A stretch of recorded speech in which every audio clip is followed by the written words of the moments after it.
Guys সবজি বাগানে সবজি পাড়তে যাইতেছি। দেখি কি কি সবজি আছে। এখন অনেকদিন ধরে সবজি পাড়া হয় না। সিম আছে, বাগুন আছে, দেখা যাক। চলেন সবজি পাড়ি গে। তো গাইস প্রথমে আমি যাচ্ছি বরবটি গাছে। এই যে দেখেন, মাশাআল্লাহ কেমন করে বরবটি হয়ে গেছে, কত বড় বড় বরবটি। প্রথমে বরবটিটা ছিললাম, বিসমিল্লাহ। এই যে একটা, এখানে আছে একটা, আর উপরে অনেক বরবটি ধরতেছে। এই যে দেখেন বরবটি গুলা, মাশাআল্লাহ। এরপরে দেখেন মাশাআল্লাহ তাল বেগুন গুলো ধরছে অনেকগুলা। ওইখানে একটা আছে। তো আর একটু বড় হইব, তারপরে একটা বেগুন নিয়ে যাই, বাঁচি খাবো।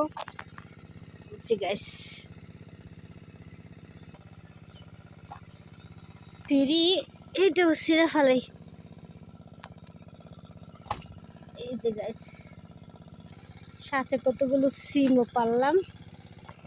এখানে আছে একটা লাউ। লাউটা কি পারবো? পায়রালাই গাইস। এই দেখেন, গ্রামের বাড়িতে নিজেদের একটু জমিন থাকলে সেইখানে আপনি যে কোনো ফসল ফলান, আপনার এক সপ্তাহ ইনশাল্লাহ বাজার করতে হইব না।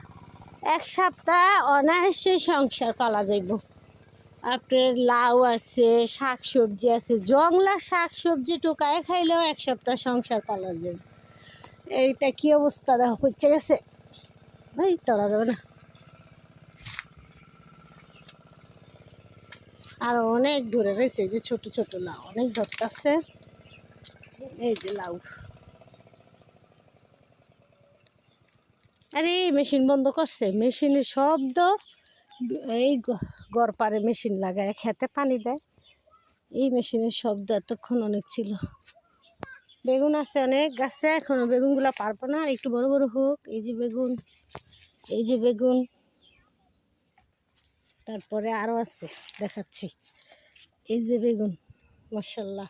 এবার রমজান মাসে আমি প্রতি বছরে আমার গাছের বেগুন আমি খাই। আমার কখনোই আমার বেগুন কিনতে হয় না। আমি এমনভাবে বেগুনগুলো আমি লাগাই, যখন আমি রমজানে যেন আমার বেগুনি খাওয়ার জন্য চাহিদা মিটাতে পারি। দেখছেন ভিতরে ভিতরে বেগুন আরও আছে, আরেকটা গাছ আছে এইদিকে, অনেক বেগুন।